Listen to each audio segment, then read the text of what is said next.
নমস্কার বন্ধুরা, আজকের আমি তোমাদের কাছে ফের একটা একদম পুরো নতুন একটা রসগোল্লা রেসিপি নিয়ে এসেছি। পুরো একদম নতুন, আমি এটা প্রথম বানাচ্ছি। আমি খেয়ে তোমাদের সব কিছু দেখাবো যেটা কেমন হয়েছে। এই রসগোল্লাটা বানাতে আমার এখানে কি কি লাগছে দেখো। এখানে নিয়েছি 300 চিনি, করম চা নিয়েছি, এইগুলো পাকা করম চা রয়েছে, এগুলো পাকা করম চা আর এগুলো কাঁচা করম চা। আমি দুরকম মিলিয়ে নিয়েছি, তোমরা চাইলে একরকমও নিতে পারো। এখানে করম চা নিয়ে নিয়েছি আর এখানে 2 প্যাকেট দুধ নিয়ে নিয়েছি। তাহলে পুরো ভিডিওটাকে দেখো, তোমাদের কাছে অনুরোধ করছি। আর যারা আমার চ্যানেলে নতুন বন্ধু হয়ে রয়েছো, অবশ্যই আমার চ্যানেলটাকে সাবস্ক্রাইব করে দিও। আর যারা আমার ভিডিও রোজ রোজ দেখো, তারা পাশে থাকা বেল বাটনটা অন করে রেখো, তোমাদের কাছে অনুরোধ করে বলছি। তাহলে আমি ভিডিও ছাড়ার সঙ্গে সঙ্গে যত নতুন নতুন ভিডিও ছাড়বো তোমাদের কাছে আগে পৌঁছাবে। এখানে করম চাটা আমি 2 ফালি করে কেটে নেব। এই মিষ্টিটা বানাতে গেলে পুরো ভিডিওটাকে দেখো। আর এই করম চা জানো একটু বোধ মতন হয় খাওয়ার পরে। তাহলে এটা কি করতে হবে আমাদের, এখানে প্রথম আমাদের লবণ ব্যবহার করতে হবে। এটা আমি চেলা করে নিয়েছি, মাঝখান থেকে সব 2 ফালি করে এখানে লবণ জলে আমি রেখে দেবো।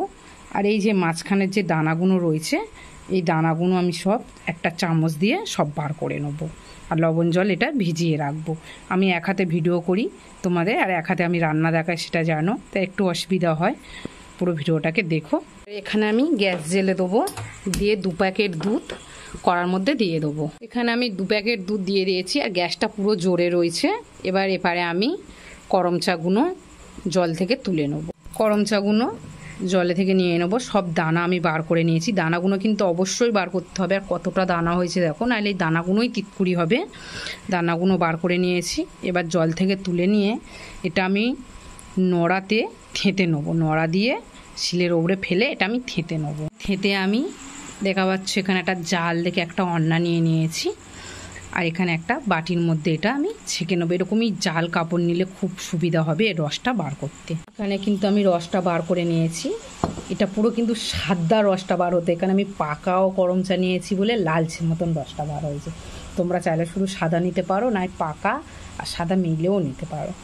এখানে জল 1/2 বাটির মতন জল এখানে ব্যবহার করব এইটার মধ্যে। এটা কিন্তু প্রচণ্ড টক, 1/2 বাটির মতন জল ব্যবহার করলাম। দুধটা কিন্তু জাল দেওয়ার সময় এরকম ঘন ঘন কিন্তু নাড়তে হবে, যাতে নিচেতে না বসে যায়, সাইডেও যাতে না বসে যায়। এইভাবে ঘন ঘন কিন্তু দুধটা নাড়তে হবে। এখানে দুধটা কিন্তু খুব সুন্দরভাবে ফুটে গেছে। এইভাবে ভালো করে ফুটিয়ে নেবে দুধটা, নিলে তাহলে ছানা কাটালে খুব সুন্দর ছানাটা হবে। দুধ আমি ভালো করে ফুটিয়ে নিয়েছি। এবার এখানে আমি এই রসটা দিয়ে দেবো।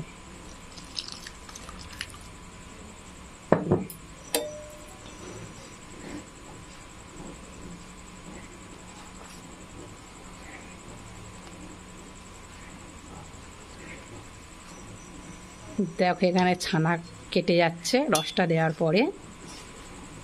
এই সময় গ্যাসটা আমি আস্তে দেবো, একদম আস্তে দেবো। আস্তে আস্তে পুরো ছানা কেটে গেছে।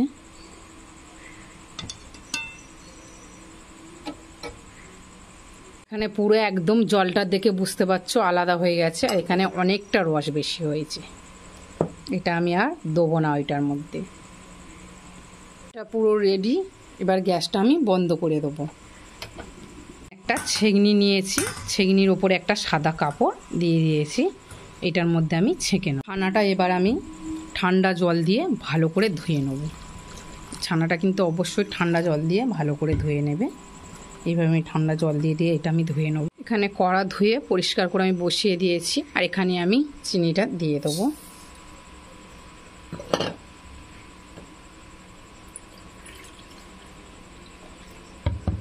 চিনির মাপে এখানে আমি জল দেবো।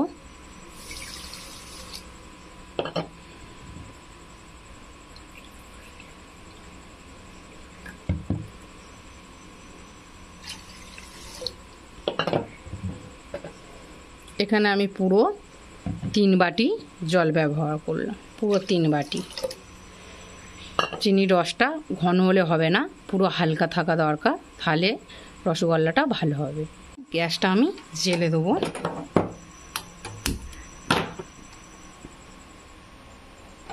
রসটা ভালো করে ফুটে। ছানাটা এটা কিন্তু আমি রাখিনি, সঙ্গে সঙ্গে এটা ধুয়ে নিয়ে আমি ভালো করে হাত দিয়ে ভালো করে নিগড়ে নিয়ে এটা আমি কিন্তু এবার মেখে নেবো। দেখে বুঝতে পারছো কত সুন্দর, একটুও জল নেই, জল থাকলে কিন্তু এটা হবে না। এটা ভালো করে করে নিতে হবে। আর তোমরা চাইলে এটা কিছুক্ষণ ঝুলিয়ে রাখতে পারো। এবার এটা আমি ভালো করে হাতের এই চেটোটা দিয়ে আমি এটা মাখিয়ে, এটা কিন্তু আমি খুব সুন্দরভাবে মেখে নিয়েছি। দেখে বুঝতে পারছি এটা কত সুন্দর মাখা হয়েছে, একটা শক্ত কি সুন্দর ডো তৈরি হয়েছে। এইভাবে খুব সুন্দরভাবে এটা মাখিয়ে নিতে হবে। এবার এইটাই থেকে আমি লেচি কেটে নেব। মিষ্টির রসটা খুব সুন্দর ফুটে গেছে। এখানে আমি 3টে এলাচের মুখ ফাটিয়ে দিয়েছি, সব বানিয়ে নিয়েছি। তোমরা চাইলে তোমাদের পছন্দ অনুযায়ী মিষ্টির শেপটা দিয়ে নেবে। আমি বড় বড় করে করেছি, তোমরা চাইলে ছোট ছোট করেও বানাতে পারো। আমার এখানে 10টা মতন হয়েছে। এখানে মিষ্টির রসটা ফুটে গেলে আমি মিষ্টিগুলো দিয়ে দেবো।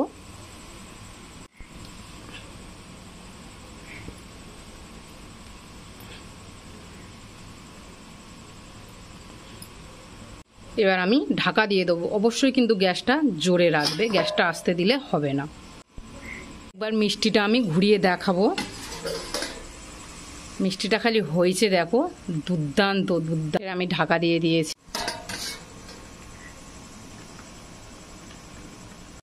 এবার এটা আমি লাভিয়ে নেব। দুর্দান্ত হয়েছে, পুরো এটা রেডি হয়ে গেছে। এবার এটা আমি লাভিয়ে নেবো। নিয়ে বলবে এটা কত মিনিট টাইম লেগেছে। মিষ্টিগুলো পুরো রেডি, আমি লাভিয়ে নিয়েছি। নিয়ে তোমাদের গরম গরম মিষ্টিটা দেখাবো আমি। আর এখানে মিষ্টিটা কত বড় করে হয়েছে আর কত সুন্দর ফুলেছে দেখেছো। আর মিষ্টির রসটাও খুব বেশি হালকাও হয়নি আর মোটাও হয়নি, খুব সুন্দর হয়েছে। যেরকম মিষ্টি দোকানের রসগোল্লা হয় সেইভাবে হয়েছে, সেরকমই পুরো। আর এটা খেয়ে আমি তোমাদের দেখাবো এটা কীরকমই খেতে লেগেছে। অবশ্যই কিন্তু বাড়িতে বানাবে, এটা খেতেই দুর্দান্ত লাগে, আমি তোমাদের অবশ্যই বলবো। এটা আমি প্রথম কাটবো। দেখো ভিতরটা, খালি দেখো মিষ্টিটার ভিতরটা দেখো কত সুন্দর পনেছি। দেখো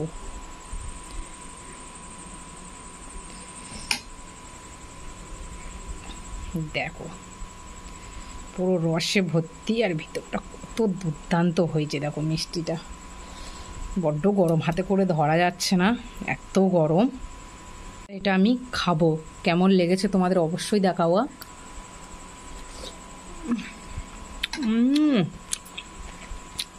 মানে কি বলবো, তোমরা এটা বানিয়ে নিয়ে